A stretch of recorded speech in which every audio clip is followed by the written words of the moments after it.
Thank you for listening to WYTV7. Can you make us your #1 listen to network? Visit us on the web at WYTV7.org. Contact us. We are currently accepting guests to share their story of hope with our audience around the world. What's going on, everyone? What's going on? This is When Men Open Up, a show where we are redefining manhood through transparency. My name is Dominique. And I'm Dexter. And in partnership with WYTV7, Christian Broadcasters Network. And we're back with the series, Talks I Wish I Had with My Dad. Yeah. And we have a heavy one. This past week, last week was a heavy one. Bro, I didn't want to, we needed more time on that one. Yeah, it was, and I'm sure that we'll get back to that in some shape or fashion. Right. But yeah, it was definitely a weighty subject matter. If you didn't catch it, I would highly recommend you catching the conversation. You know, Dad, do you love me? But tonight, I think for the sake of just taking it a little bit easier, still a really interesting subject, but we're going to dive into what we're talking about tonight, and that is, help, when we're feeling weak or we don't know what to do, right? How can we go about getting help? Most definitely. And asking for help is not always an easy thing. And I think, we're gonna have different perspectives and different, thoughts and share different stories based upon our dads and what they have expressed and so forth. Because I have some funny stories as well about my dad. But when it comes down to asking for help, it is a difficult thing for some people, and it's a difficult thing for us because you have to open yourself up to do that as well. True. True. And asking for help is being vulnerable. When you're asking for help, you're admitting to something that you don't know, or you're admitting to something that you need. Yeah. And as men, we want to look like we have it all together and we got all the answers. Yeah. And based upon our understanding of asking for help or needing something or needing some help, we may look down upon ourselves. Yeah. We are focused on what the next person is going to think about us, and we are concerned about how we may portray ourselves and how we look to someone else, and that may very well affect our way of asking for help. Yeah, I mean, brother, listen, I think you probably hit on all my topics, my subject points tonight, but I mean, that's very true. And I won't pretend to speak for every male. I'll say, concerning myself and a number of men that I know. But, much of our identity is rooted in our ability to make stuff happen. Yeah. And when adversity comes, there's a certain sense of not only accomplishment, but there's like a rush in saying, hey, I was able to figure it out and get it done. But what happens when, it seems like hard times become a lifestyle? Most definitely. And these adversities, you can't figure it out.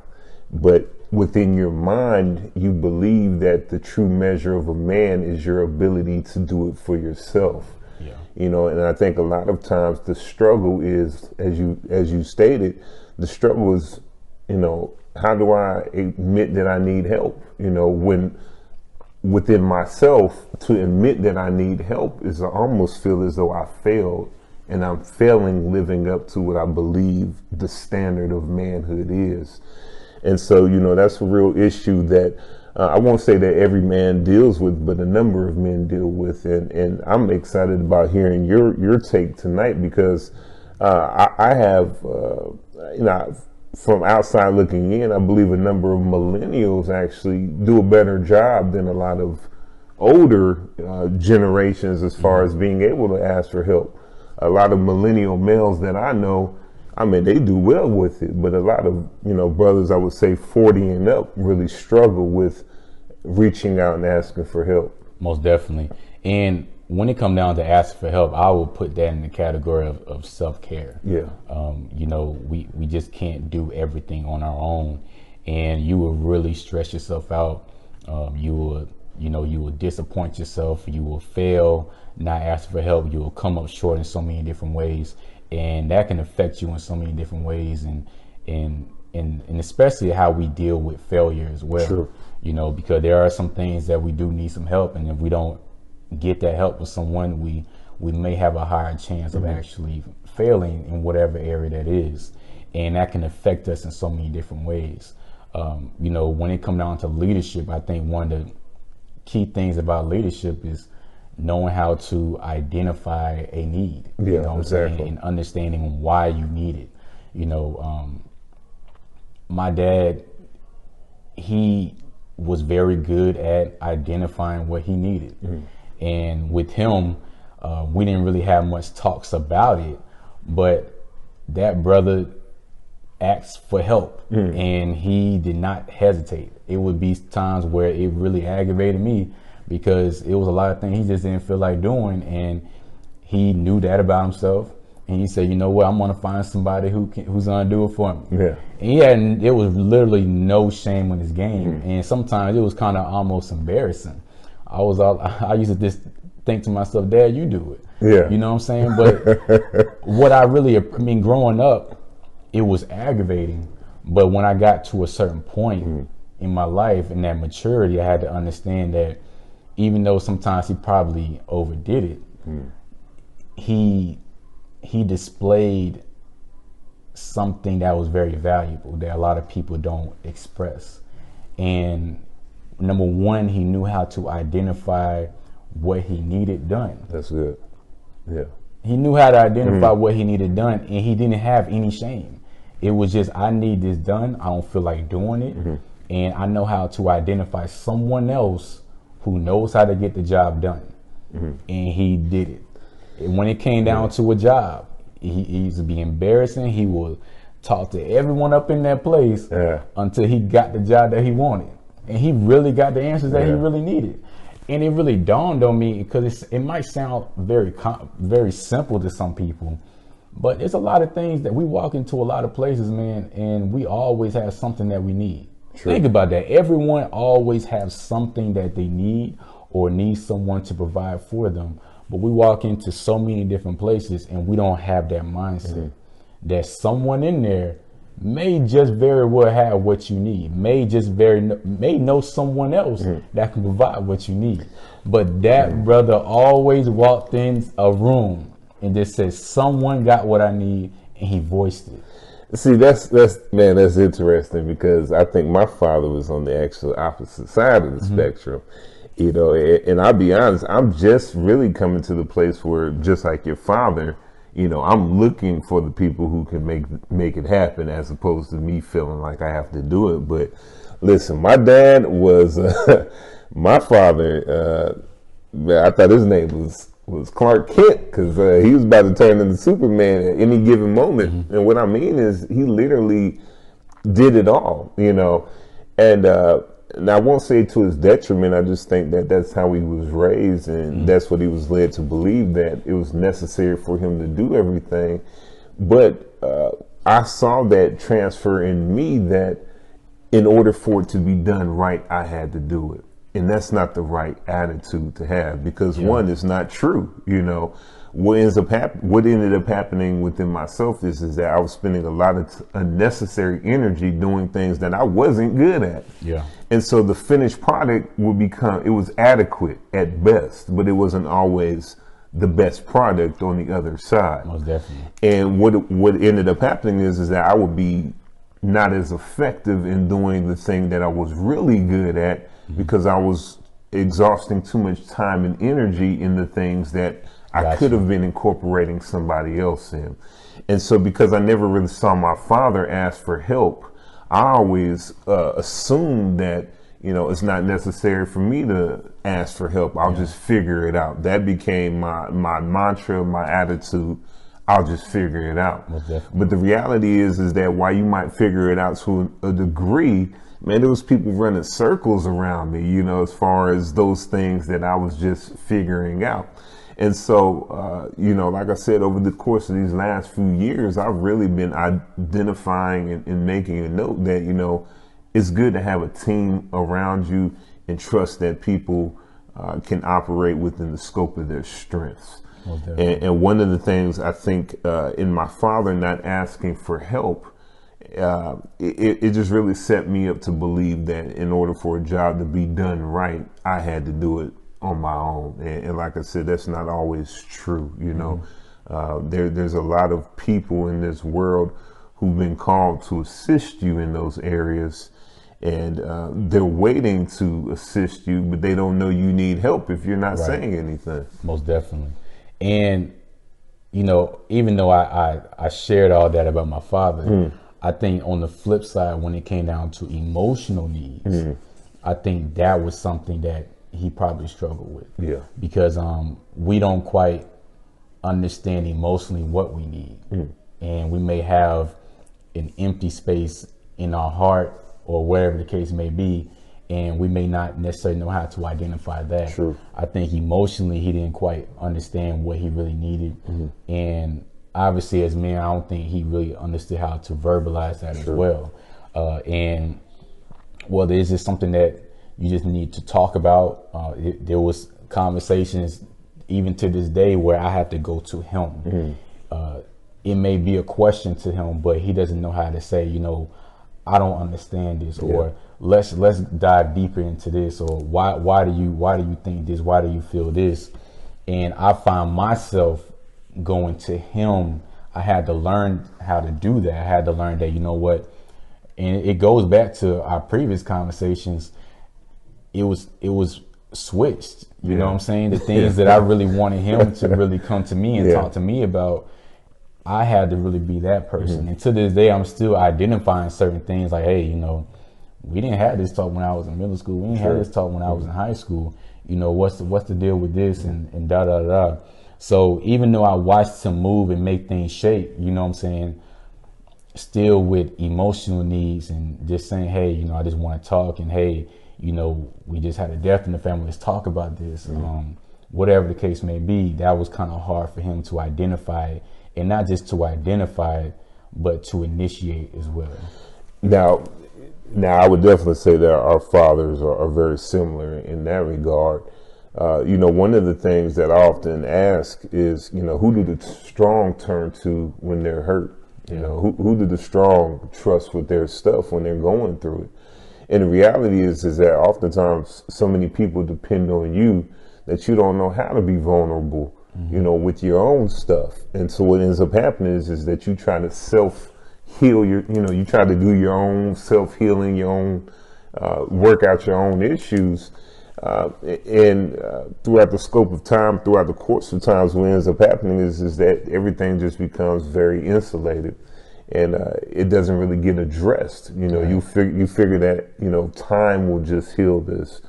But I'm a firm proponent that it's not the course of time that heals all wounds. It's the process over the course of time that heals wounds. I'm glad you said that, man. And you know, and the reality is that I've seen, you know, a lot of good men really struggle with their own issues, you know, because they don't have a process to work it out. You know, they're just very stoic and they just internalize everything. But when you internalize everything, and you and I have also discussed this before, we make ourselves subject to a lot of health issues and a number of other issues, you know, a number of breakdowns and other relationship letdowns because you don't know how to open up.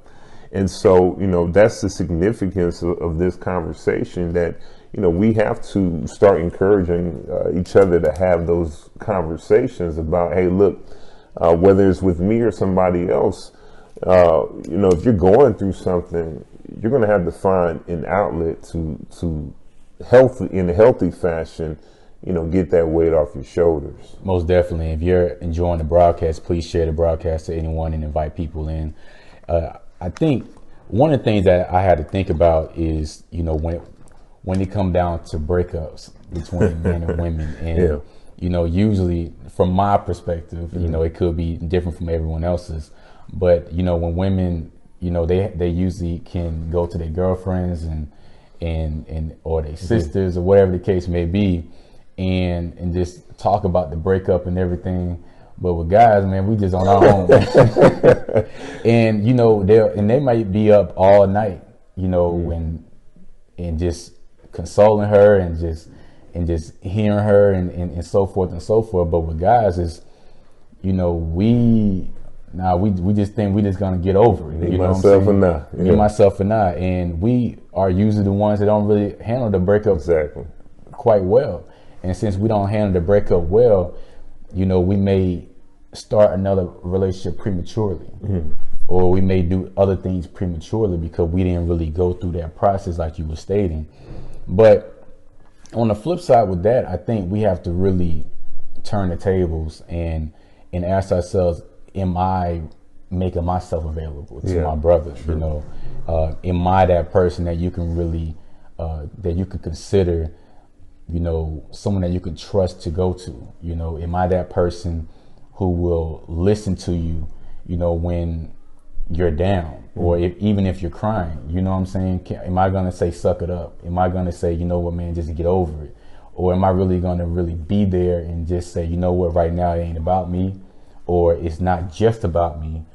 It's about my friend right now. It's about my brother right now who just is currently going through something that's very difficult. And right now they need someone to talk to. Right now they need someone that can help them process all of this, because this is a breakup is not easy. And we have to really admit that as men, that you're gonna need someone else to really talk to. You're gonna need someone else to go back and forth with, and so forth and so forth. But really ask ourselves, am I willing to be available? I mean, that's good. Now, I was reading this earlier. It was Proverbs 17. I believe it might have been 17:17. It says that, you know, a friend is born, you know, a friend loves at all times, but a brother is born for times of adversity. And that brother is not just, you know, a biological brother, but it's someone that you're knit in heart with, you know, and someone that you can trust with the difficult times. Most definitely. And you and I have talked about this before. You know, there's levels to this. You can't trust everybody with the same measure of weight. You know, not every friend is capable of handling all of your stuff. And so you have to know who you can trust with certain sides of you, as opposed to everybody. You know, if Jesus Christ, you know, is our example, then we know that he did not trust all 12 with the same measure of stuff. You know, some saw some things, others saw more, you know, and it's the same with us. You know, there's certain people you have to be able to be more vulnerable with as opposed to others, because not everybody can handle, you know, oh man, you the strong one, what you doing breaking down? You know, you have to be able to identify those who you can really trust. And once again, we have to come to a place where in our maturity, we should want to be able to be trusted with the stuff, not always to give advice or not always to give a solution, but to know that we can handle what our friends are giving us, that we can keep it safe, and we can stand alongside them in those times of difficulty. Most definitely, man. You know, we have to really remind ourselves that we're human. And so what does that mean? So no matter what your position is, what your title is, what your responsibility is, you still have emotions. You still have things that you have to work out, because if you don't, eventually over time it's going to break you down, and you won't be able to fulfill that quote unquote title. You won't be able to fulfill that position. You won't be able to fulfill that responsibility. And as humans, we have to, you know, as men, we have to keep reminding ourselves we can't operate as robots. And we have to really process these things. But one of the things that I see trending a lot, and I see people say a lot, and I really want us to be careful because we use it differently, but we always say good vibes only. And, you know, for a lot of different people, that can mean so many different things. That's good. But hopefully that doesn't mean that when someone is going through something that you don't consider quote unquote positive, that you won't just push them to the side. You know, because in life, everything is not going to always be quote unquote positive or moving on good terms and so forth and so forth. And you're going to have some challenges, you're going to have some setbacks and so forth. And hopefully you won't blow that person off if it's not positive. You get what I'm saying? Yeah, I do. And I just really want people to, you know, if that's what your mantra is, you know, really dive into that and really dive into that meaning, because everything is not always positive with you, and everything is not always positive with someone else. And we have to really make ourselves available, you know, whether it's something good or whether it's something bad. Man, since you went there, you know, I think the tendency is, you know, some people, they bleed publicly in front of everybody. And there's some things that need to be done privately. You know, when you have surgery, there's a small team of people operating on you. It's not an open spectacle. The issue is that we try to make our issues an open spectacle, and that goes back to knowing who you can trust with your stuff. You know, bleed behind closed doors and know that they got you covered when you go outside. They're not in a rush to expose you. But you know, the whole thing about good vibes only, you know, once again, if a person comes to you, then that means hopefully they trust you with whatever it is they're going through. And so yeah, that is an unrealistic mindset to have, that everything is going to be peaches and cream. You know, I think it should be considered almost an acknowledgement that you are mature because people are trusting you with stuff. Now, I do believe that sometimes you have to be careful that people don't run to you always, you know, just to kind of bleed on you, and you know, with no intention of getting any assistance. But for the most part, you know, it's unrealistic to always think that everything around you is always going to be positive, because you may be the one who's been called to assist in that area.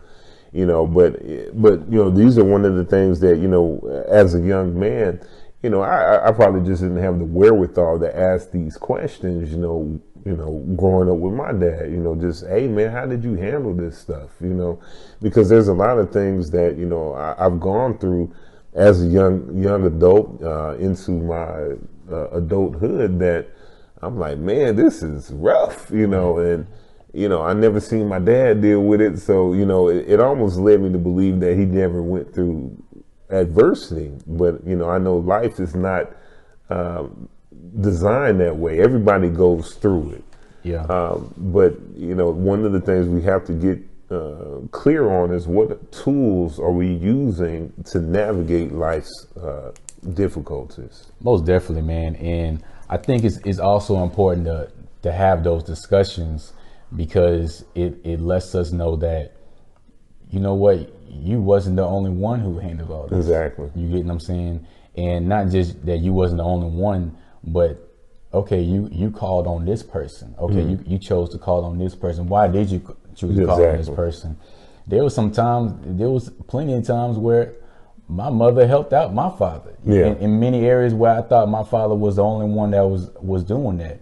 And that's prominent to actually know, because, you know, as the husband, as the father, you know, we may just say, you know what, this is my responsibility, I'm supposed to just handle this. But then when you realize, you know what, my father received all this support and help from my mother, now that shifts the way I may look at my wife. You get what I'm saying? In the role that I look at for my wife as well.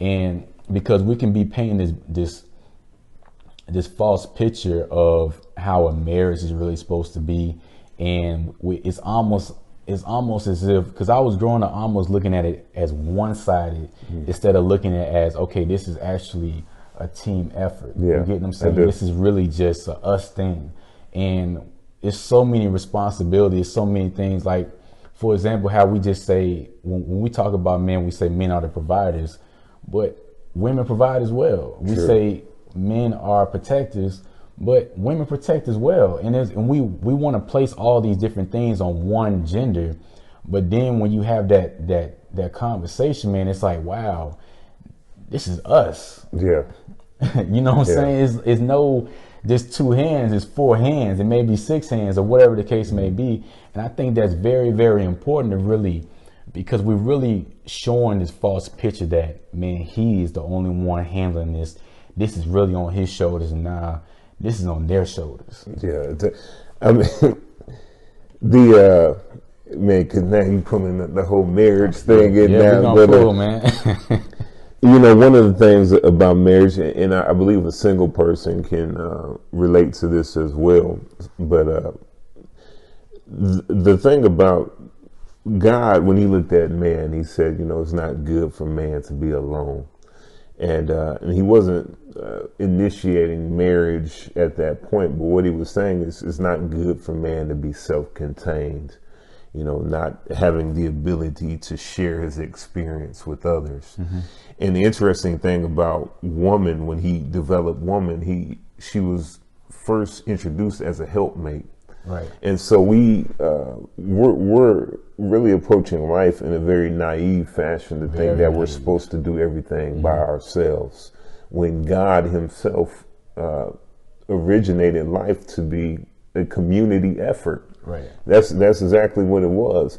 Adam acknowledged the woman to be his wife, and that's how they became husband and wife. But even from a singles vantage point, you know, you should not go about life with the mindset that I have to do this alone. You know, there is a community of people who are out there specifically to support you. You just have to identify those who have really been called to do life with you. Most definitely, man. Help, man. This is good. We need some help with some more time as well.